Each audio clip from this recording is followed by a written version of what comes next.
Do you fucking hate yourself? Do you feel trapped inside your own body? Are you consumed by self-loathing every time you look in the mirror? Do you wish you could change? Hi, welcome to Girl Talk. Take a seat and please indulge in some drinks and some books. That's so boring. Don't leave. Please don't leave it. Today, we're going to be talking about how we fucking hate ourselves. I know what it's like to be consumed by self-loathing and to look down on myself and to hate what I see. But you don't have to feel this way.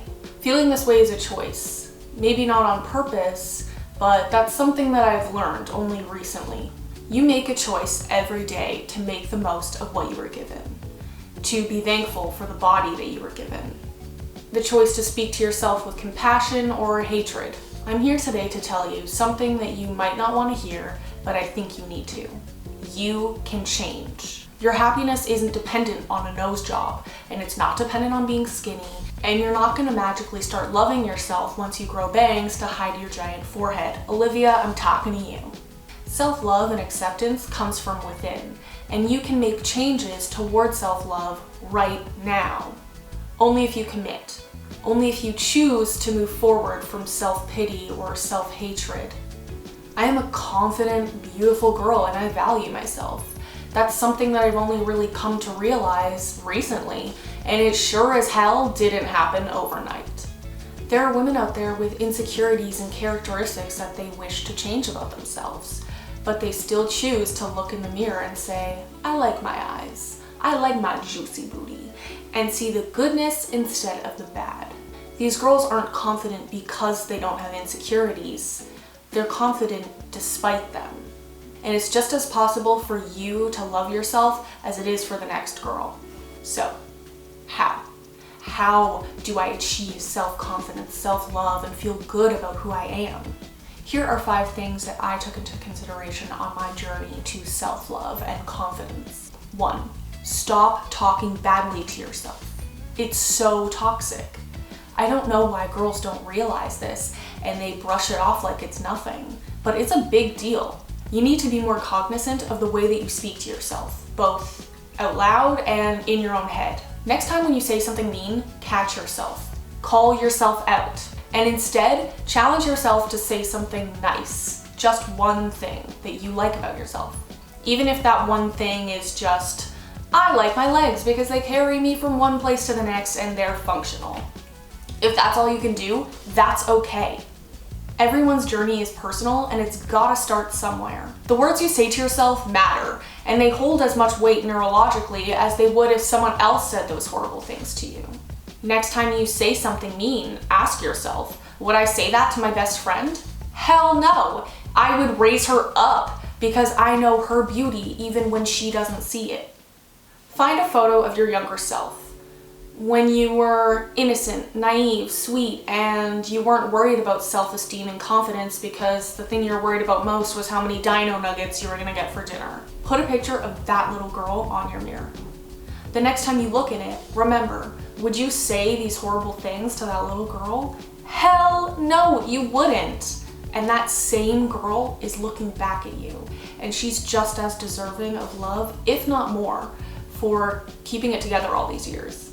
Self-compassion is the first step to loving yourself, and I cannot stress enough how toxic it is to speak badly to yourself. Especially when repeated over and over, you start to believe it. Those words become your reality. But girl, let me tell you, you are not fact. You are you. That's just simply how you're observing yourself. And that means that the only thing that needs to change isn't you, it's the way you think. If you're a reader like me and you like this topic, I would highly recommend Kristen Neff's Self-Compassion. This is upside down. Self-Compassion. This book has been so monumental for me in my journey to self-love, and if you like reading, or if you don't and you want to try something new, I would recommend this to anybody. Number 2, start taking care of yourself. I mean, pick out an outfit instead of staying in your sweats. Maybe do some makeup if that makes you feel more put together. Simply starting your day on the right foot and feeling put together, even if you have nowhere to go, is an easy yet effective way to show up for yourself. Maybe your life feels like a dumpster fire, but you can still trick your brain into thinking that things are a little easier if you follow the habits that you use when you're feeling better. Maybe it starts with faking a smile. But fake it till you make it. Your brain is easier to trick than you think. So walk the walk. Which brings me to my next point. 3. Picture the person you want to be and show up as her. Visualize the person that you want to be. What does she look like when she loves herself? What does it mean to you to have self-love? For me, self-love is journaling. I picture a girl who sits down every night and spends time with herself, reflecting, asking how she's doing, and writing everything down. So, choose what self-love looks like to you, visualize it, and go do it. You can't wait to love yourself tomorrow because tomorrow is never guaranteed. Why not now? Why not today? Why would you put a time limit or a date on your expected happiness? 4. Detox your social media. I'm a proponent of the idea that social media does more harm than it does good. Yeah, there's funny memes and occasionally I'll get some kind of burst of creativity from something inspiring, but for the most part, social media like Instagram is all about vanity. It's about showcasing the perfect life, the perfect friends, the perfect blah blah blah, and being hot. Your progress in self-love is your own, so you need to stop comparing yourself to everybody else on their own journeys. Let's say you just started working out. Maybe it was only once a week, but it was a lot more than it was before. You're feeling good, you're proud of yourself for showing up and getting shit done.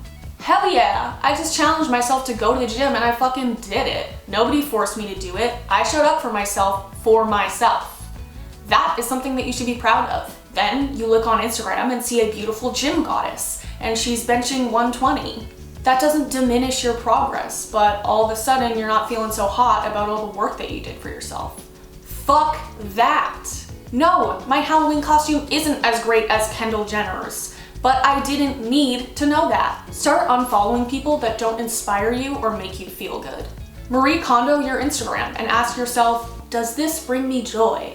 These days, social media is too prevalent to ignore the consequences of using it. We need to be honest with ourselves and moderate the environment that we're putting ourselves in, because we're spending just as much time online as we are in real life.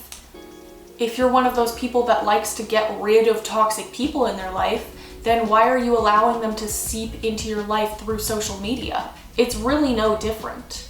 So don't forget about cross-platform detoxing. And that means when you go on Snapchat and you see everybody outside having a great time, you see all your friends hanging out, and you feel like shit, get rid of that too. Seriously, it's not helping you. Speaking of lonely, tip number 5, learn to spend time with yourself. I used to have serious depressive episodes where I would lay around and see all my friends having fun and with their perfect relationships, and I would wonder, am I an inadequate friend? Am I boring? Why does nobody like me? What I needed to do a lot earlier than I did was acknowledge my emotions. In this case, the emotion of loneliness. Why was I feeling lonely?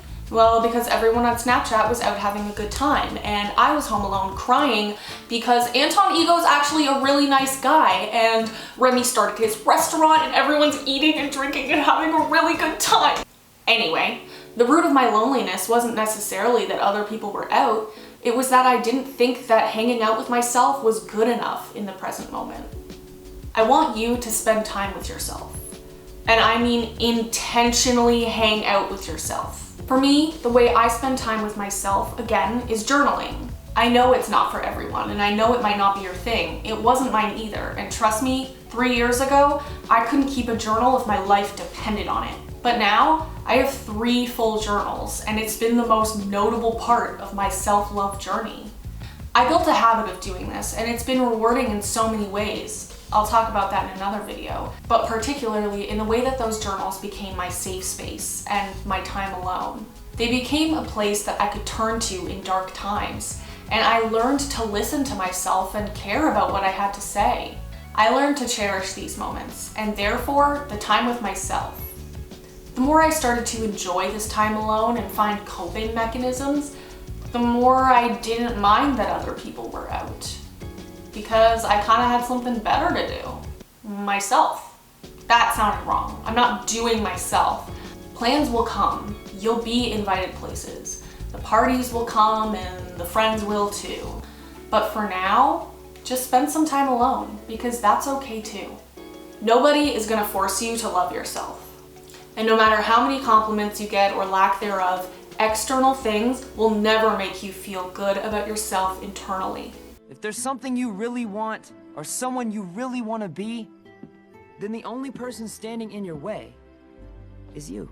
Me? Get him, lads! Yeah! Thank you so much for watching. It really means a lot, and I hope that you guys will come back next video and we can hang out again. Bye!